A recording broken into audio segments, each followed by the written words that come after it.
Working the kind of job that we do, you don't know when you're going to suddenly get woken up because the bells have just gone off.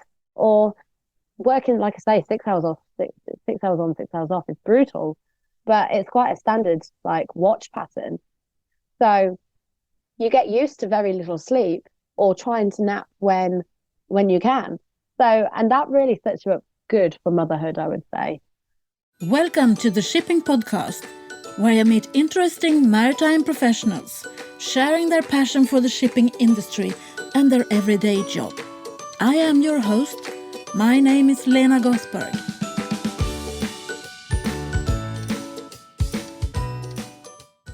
Hello, Shipping Podcast listeners, and welcome to episode 208. If you're here for the first time, there is a big back catalogue for you to listen to. Interesting people, and they all share a story worth listening to. I saw a post on LinkedIn that a young female seafarer was interviewed by my podcaster colleague Alice Sedino on Women Offshore. I noticed that her guest was someone I have had my eyes on for a while, but on Instagram. Her name is Heather Enness, and she's a master mariner and the mother of 3. When I read Heather's posting on LinkedIn, I immediately wanted to speak to her. The post went like this. According to the IMO, 2% of seafarers are women at sea. I wonder what the percentage of mummies at sea is. I reached out to Heather and she agreed to become a guest on my podcast. This is our conversation on this very important topic of parenthood at sea. Welcome to the Shipping Podcast. Could you please introduce yourself? Yeah, my name's Heather Enness. I am a fully qualified master mariner, unlimited, and I'm also a dynamic positioning operator with a full unlimited ticket. And I've been working at sea as an officer since 2010 and started my training at the University of Plymouth in 2005. And how did you come in contact with the sea from the beginning? Why did you want to come in and work as a mariner? The truth is, I fell into it. I always wanted to join the Royal Navy opposed to the Merchant Navy. And when I was applying for universities, I was applying for engineering degrees. And then I came across Marine Studies Navigation at Plymouth. And I chose that as my one of my choices, and I got accepted onto it. At the time, they ran 3 courses in parallel: navigation, merchant shipping, and ocean yachting. And they were all very, very similar. But with the merchant shipping, you could get sponsored. And so when I was at the preview day, they said, why don't you take away these forms and see if you can get sponsorship? And so, of course, I did. And I didn't realise that there were so many nautical colleges around the UK. And so I fell into it. Yeah, I completely fell into it. I got the sponsorship and I thought, well, why would I not want to get paid to go to university and study? And the course sounded great and was right up my street because I was always a bit of a tomboy. Like I say, I wanted to join the Royal Navy anyway. And so my kind of thought process was, well, I can still join the Royal Navy, but as an officer of warfare instead of an officer of engineering. But I didn't need to because I loved the Merchant Navy so much, and it just offered something, completely different, yet obviously similar. So that's how I fell into it. But how did you come up with the idea that you wanted to join the Royal Navy? I mean, where did that come from? Oh, so we're going back even further. So like I say, I was a big tomboy. Everything I did was very much related with boys, and not because I was into boys like that, but it was more because, I had an older brother. I used to kick the ball around with him. And, I was always just quite interested in just being slightly different, I guess. I didn't want to go into teaching or into business because that's what my parents did. And my brother went down the science lines. So I just wanted to be that little bit different. And, I was quite active.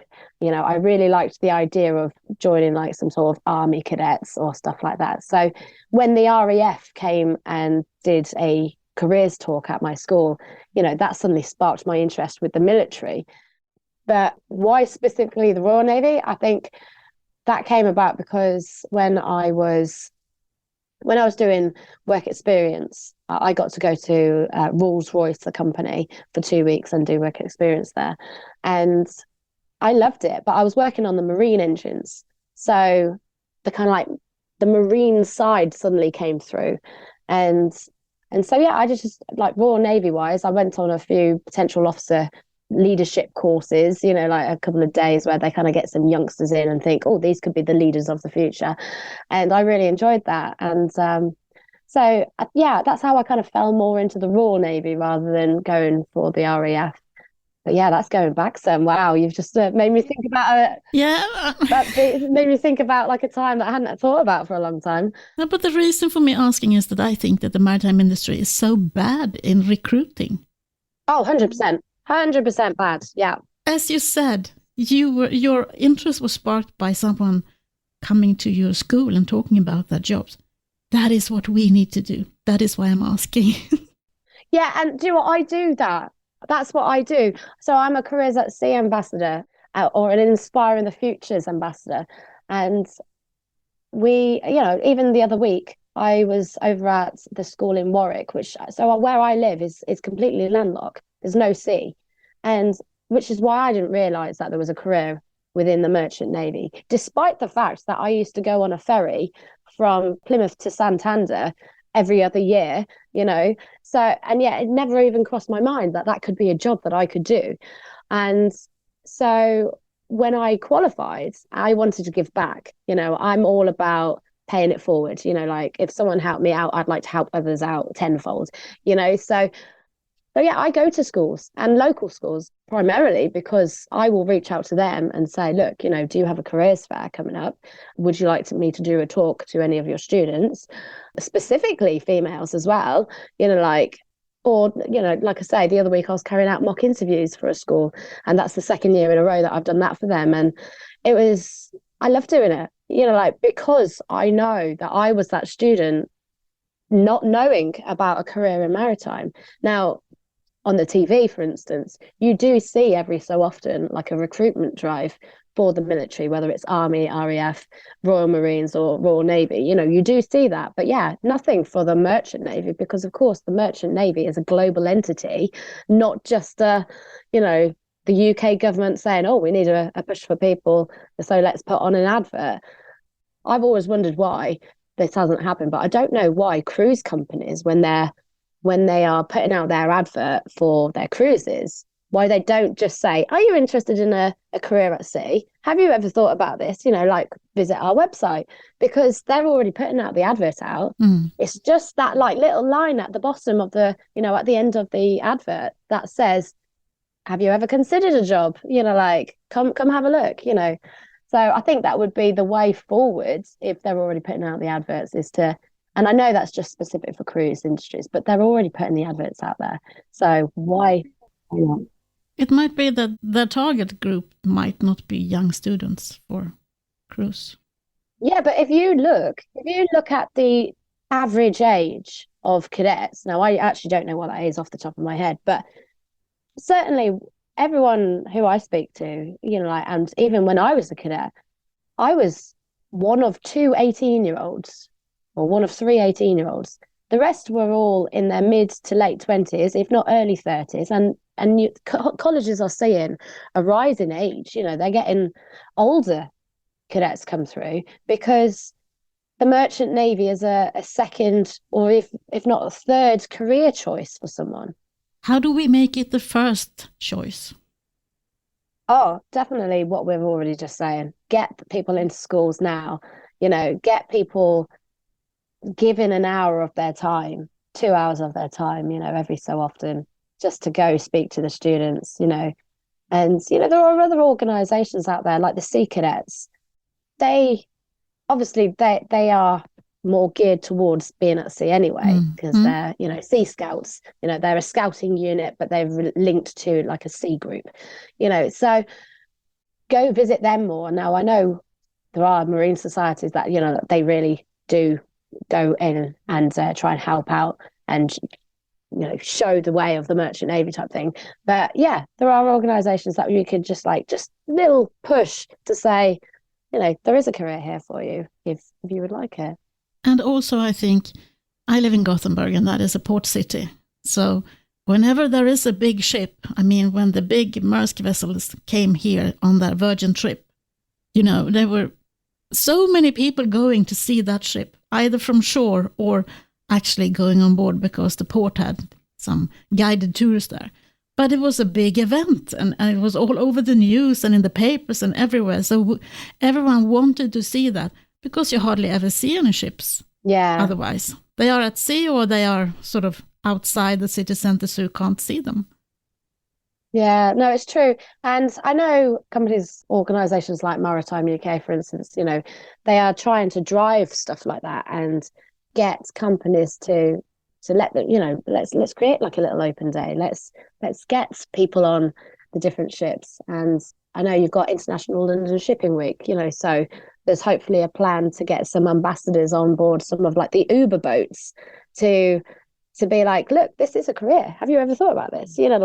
And even not even just like for the merchant navy in a bigger sense, but even working on the river and what have you. So hopefully that comes to fruition, and I certainly would be excited to be a part of that.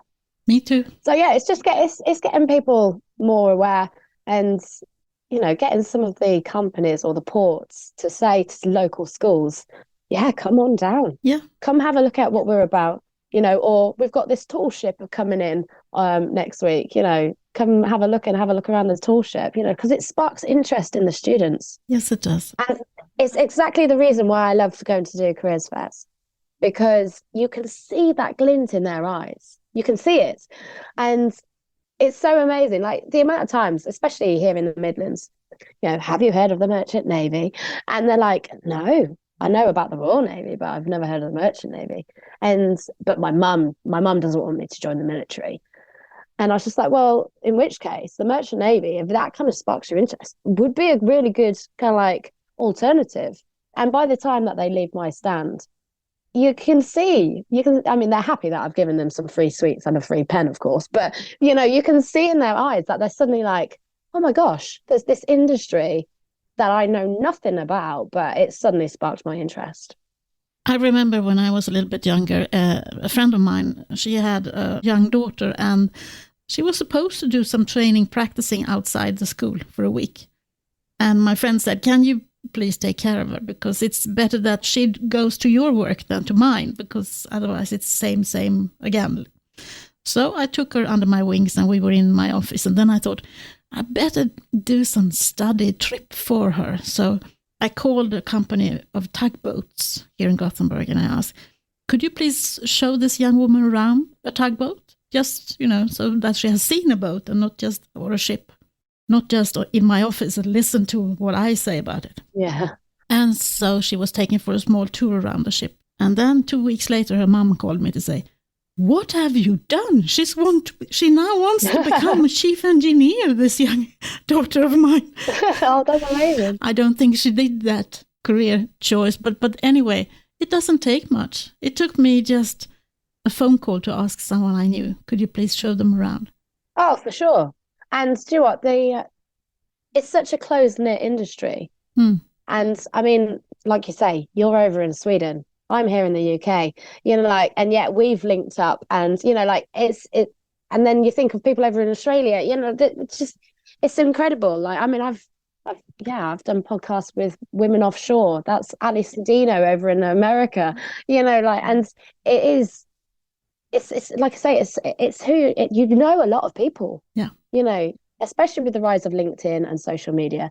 And it's great because it creates this net around the whole industry where it does allow you to say, actually, I just need to reach out to someone. Who do I know? And you know someone, or you certainly know someone who knows someone. Yeah. And so, yeah, I love that about this industry. And I do think, and I've always been a believer of this, that the more you put in, the more you get out. And that is so apparent from everything that I've gone through this last year, especially because, in this last year alone, I've got my master's. I got awarded the Merchant Navy Medal. I've got my Freedom of the City of London. And there's just even so much more. I've been asked to be on podcasts and write articles, and it's something that I don't mind doing because I'll do it as a favor for someone. But I would never necessarily go out of my way to search for those opportunities. And I'm certainly not someone who wants the limelight. It might not come across that way, but I actually am quite camera shy. I don't really like the sound of my voice. So doing podcasts really scares me.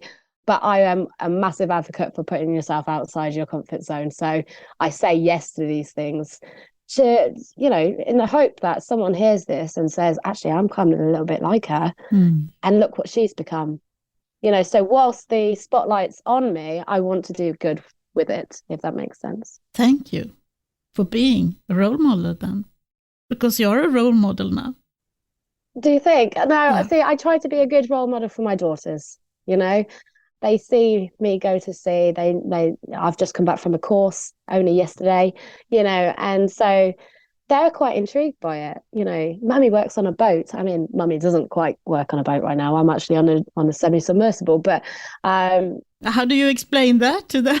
I was going to say, I'm not going to start correcting that to a four-year-old, So, at the end of the day, I do normally work on boats, so, and you can see it in, their faces, or I'll go pick them up from nursery and it'll be a new nursery nurse and she'll say to me, oh, are you the one who works on the boat? And then that suddenly sparks off a conversation. Yeah. Or likewise, like last week when I was meant to be on the podcast with you and obviously I'd lost my voice, I dressed up. You saw me, I got my uniform on and I went and did the school run and people saw me and what I was wearing and they're just intrigued by it all. Yeah. And of course I'm so proud to wear my uniform. I worked hard. I was going to swear them, but I worked really hard, to get to where I am today. And so, yeah, I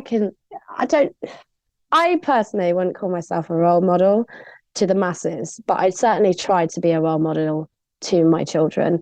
And, if that brings in other people at the same time, then great. I'm all for it.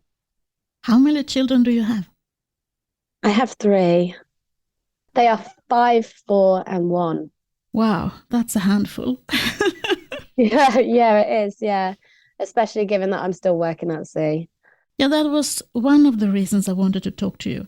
I have been following you on Instagram for a long time, and I love your handle, which is Mummy at Sea.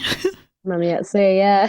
Because I also speak to young women entering the career into the maritime industry who wants to become master mariners or working in the industry. And one of my friends, she's 24 years old, and I asked her, how is it to become a master mariner? And she says, I love it. I can't wait to be the one who's in charge of a ship. This is going to be so much fun. And I said, oh, I'm so happy to hear that you're living your dream. Is there anything that you think is not as good as what you're trying to describe to me now? And she says, yes, there is one thing.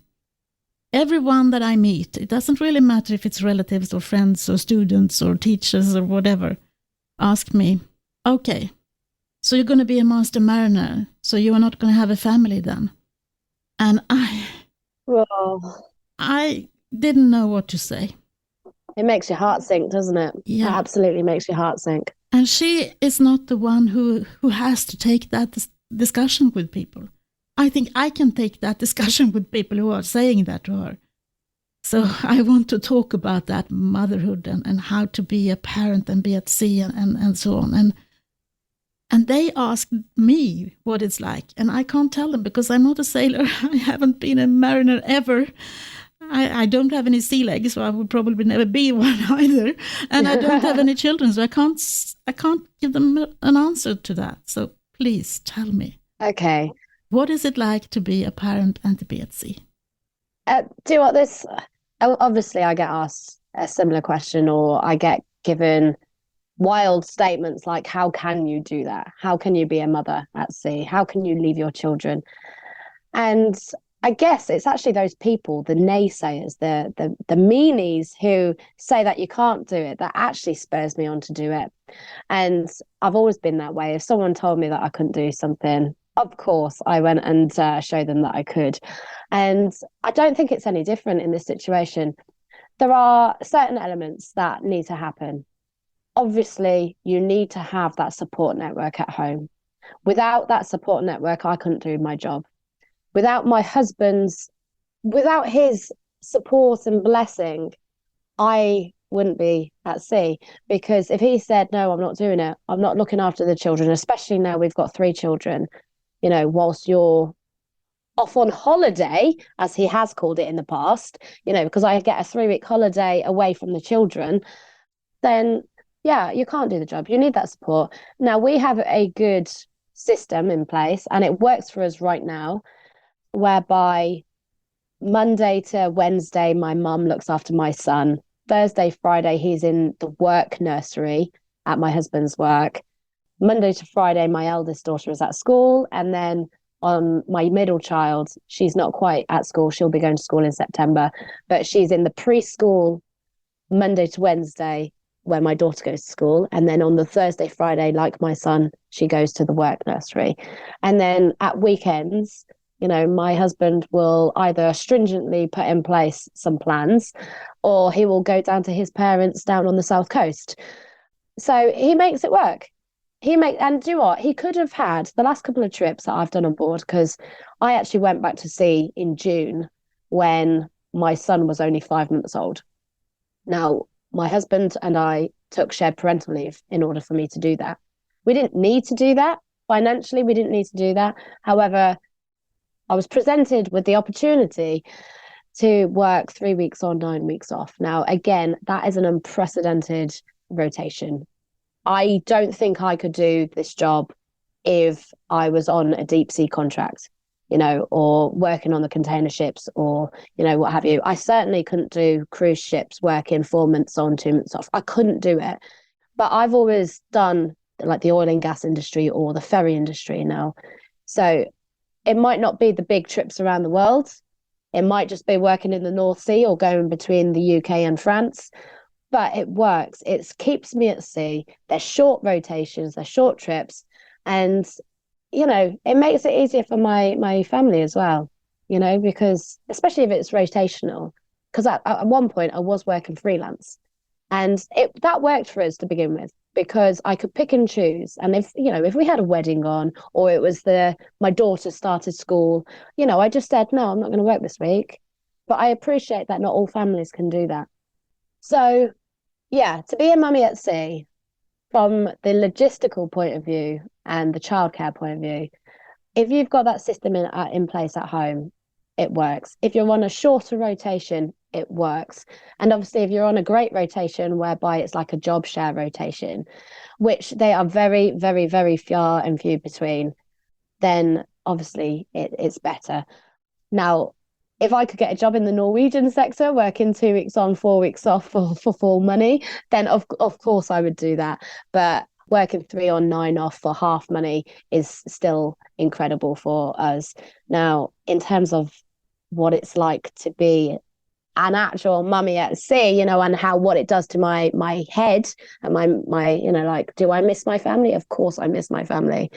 Do I enjoy being cooked for, cleaned for, getting good night's sleep? Yes, very much so. I get 3 weeks where I don't have to meal plan and think about, when am I going to get that laundry out and when am I going to get the next load on? I don't have to think about that. And do you know what? That works wonders for your mental health. So, do you know what? I love it. I love being a mummy at sea, and working 3 weeks away isn't that long. It flies by.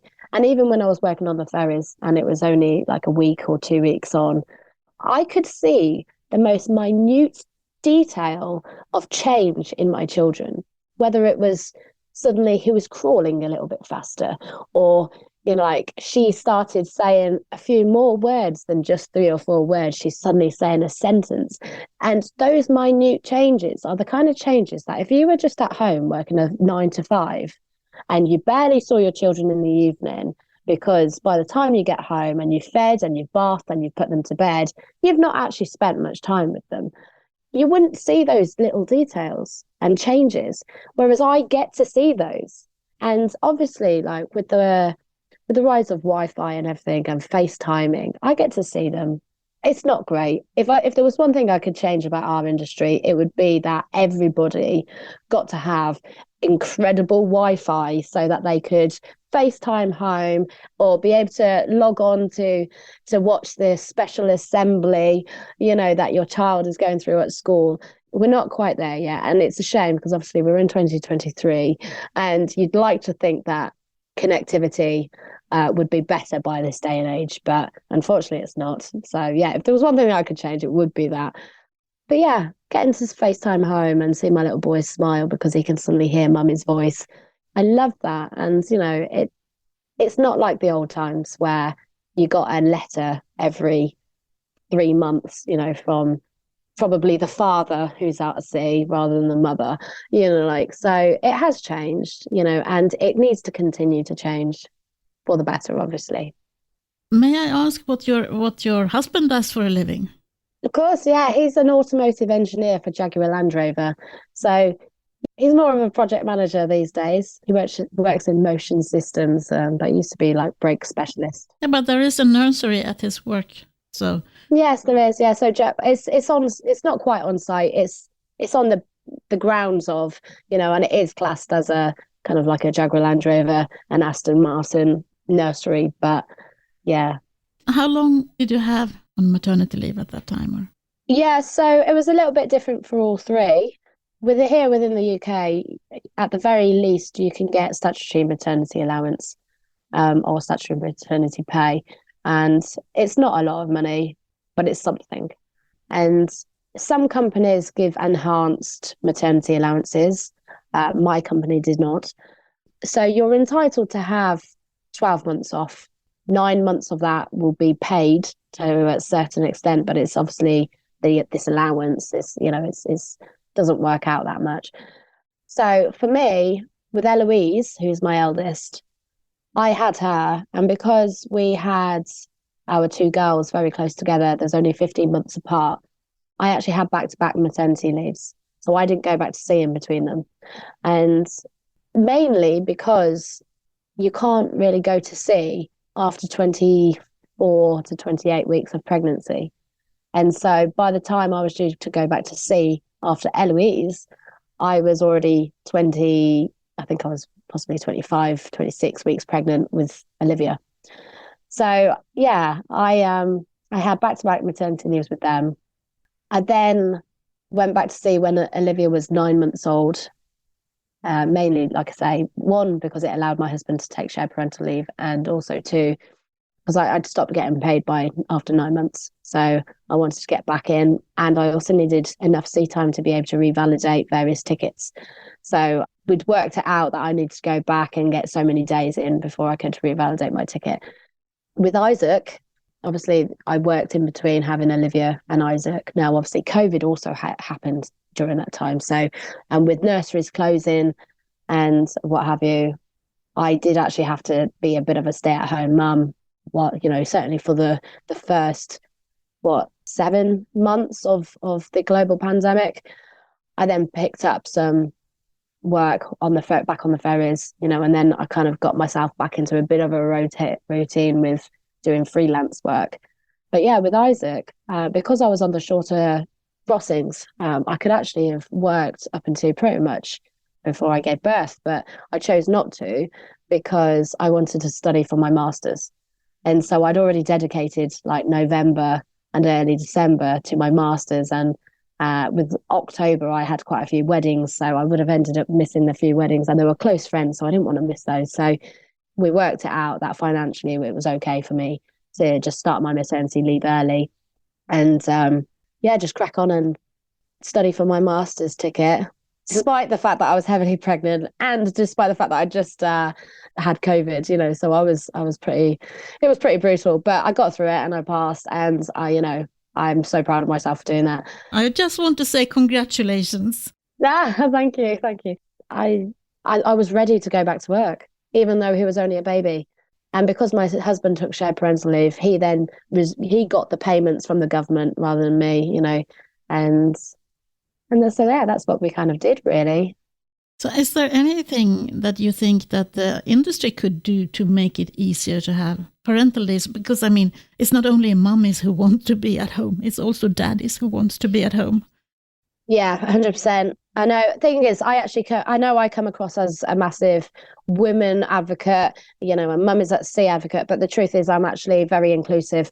And you're right, there are lots and lots of parents at sea, and I'm sure everybody would have a job share if they could, especially single fathers as well. Like you've got to remember that they've somehow got to look after their children whilst they're at sea, so companies need to talk more and get more focus groups. So I got to be a part of Transocean's focus group about mummies at sea. Now, obviously, that was specifically for mummies, but I did bring in, well, what about the guys?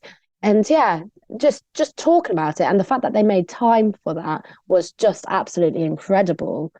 And they got to speak to a few of us that are mums at sea, and actually, it was through me doing a post about that, which is obviously what you got you in contact with me and what have you. So that's lovely. That it's kind of getting a bit of traction, really. Like I say, obviously, I do 3 on 9 off. So the company I work for, they were willing to listen to me and me say, look, I'd quite like to do ad hoc work, or if you would like that in a bit more of a structured way, then I will happily go on rotation, but in a part-time like fashion. And I'm still doing that, like they've not pulled the rug from under my feet just yet, so it's working. Companies, surely it would be better rather than keep hiring some agency workers where they get different agency guys come through every other trip, and it's just like, oh, it's yet another person we've got to train up and show this and show that. Surely it's better to have someone who is a regular, and okay, I'm not permanent, but I'm still there. I'm still going to be loyal to them whilst they're loyal to me, and at least they're not having to show me things every trip. So companies need to start considering it, at least start discussing it and talking about it. And like I say, it's not all about the women. It is about the men as well.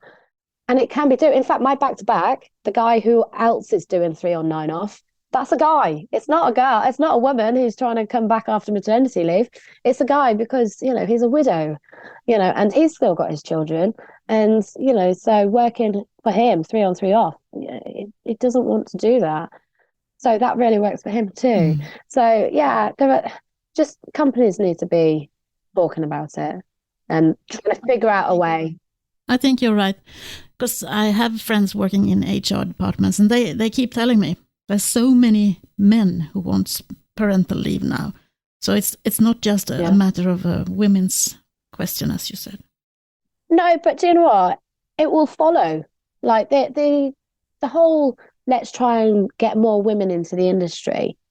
If they can see that companies are trying their hardest to be more family friendly, not necessarily, like I say, not necessarily for females, but for male as well, then it's going to make it a more attractive prospect for the females. And then hopefully we'll get out of that 2% women at sea, kind of like little brackets, and that will start increasing.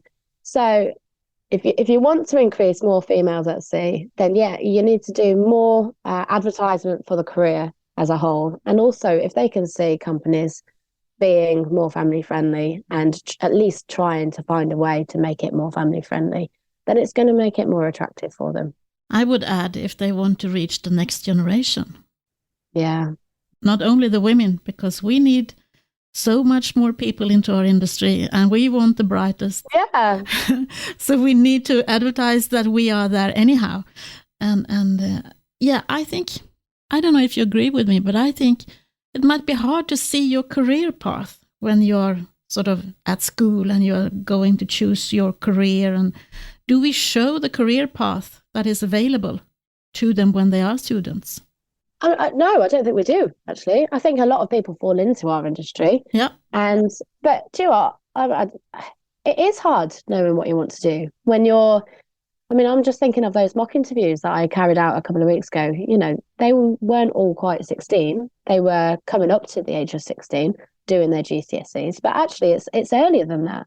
When you start choosing your subjects, when you're in year 9 and you're about to start embarking upon your GCSE years, you need to know whether you need to hone in on maths and physics, or whether you need to carry out a BTEC in business studies because that's what they want to do. But they're 14. How do you know what you want to do at the age of 14? And this is why the merchant navy is always a second or third career for a lot of people.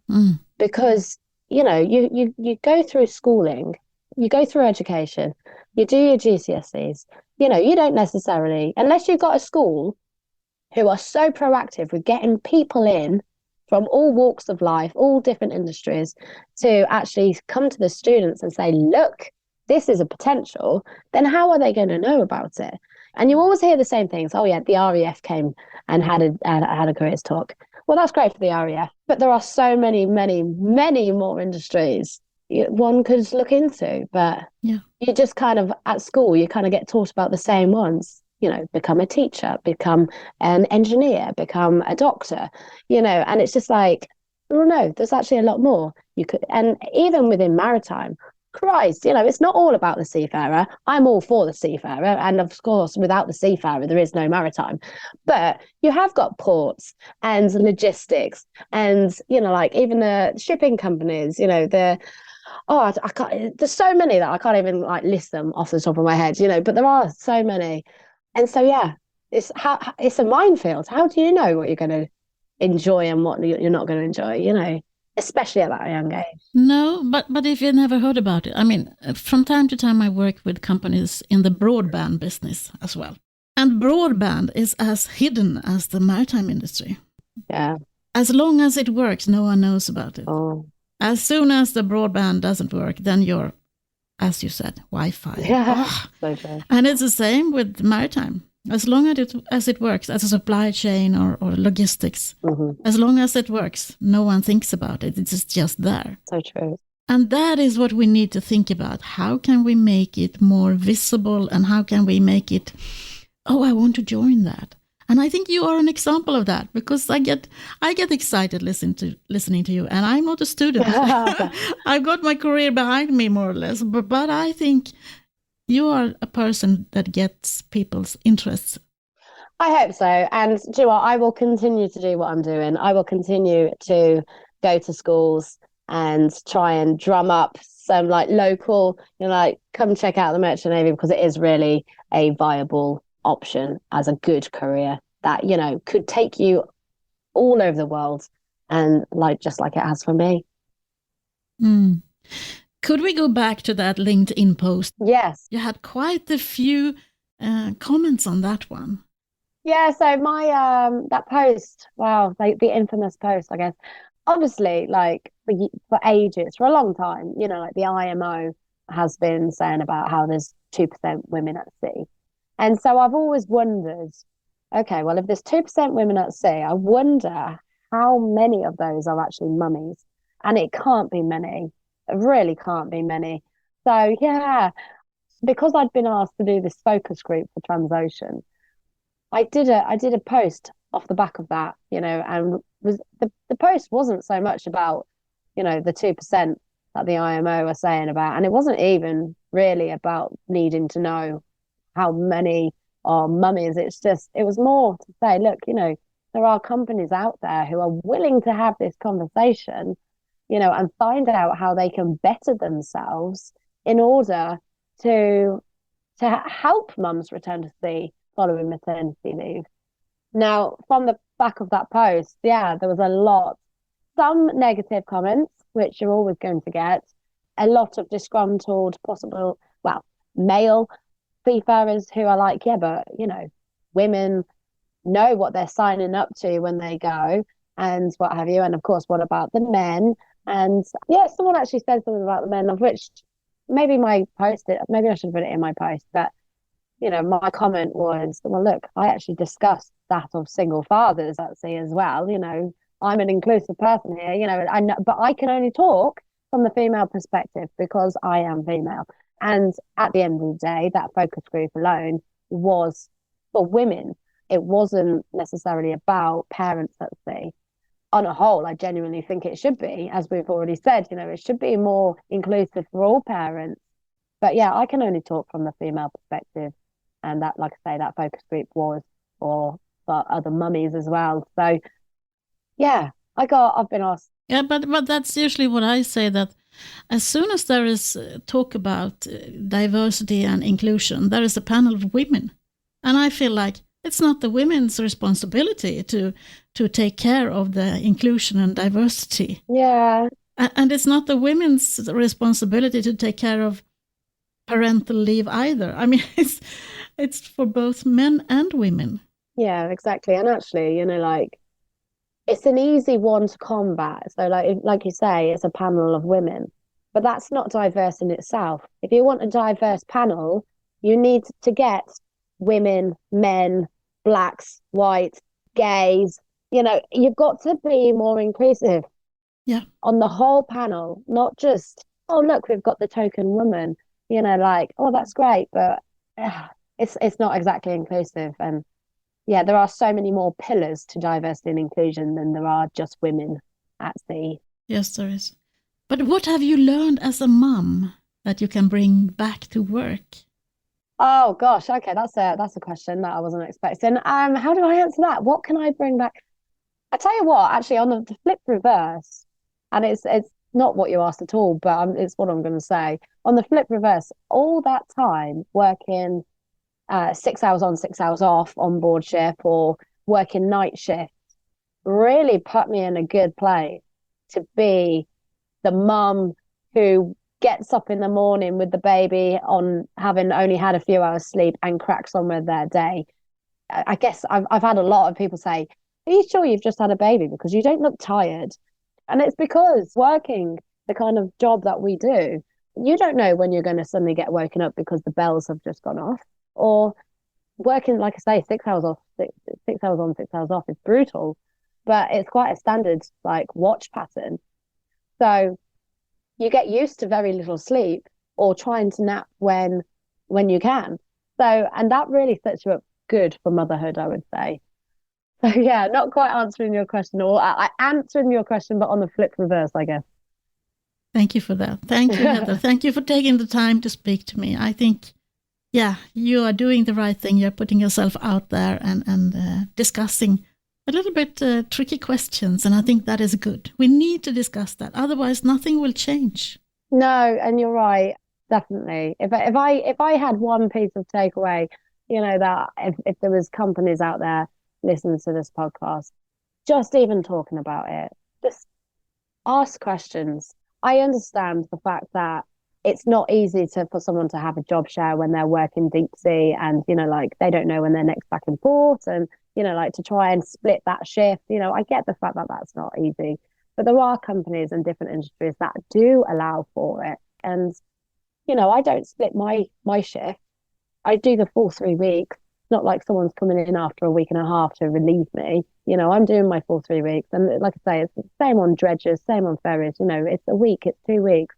Even a lot of the companies that do month on, month off, it's doable, providing that you have that support network back home. And I appreciate that a lot of people might not have that support back home, but fingers crossed they do, because if you can continue to be a mummy at sea, then it's an incredible career, and you really, really do not need to give up that career to have a family.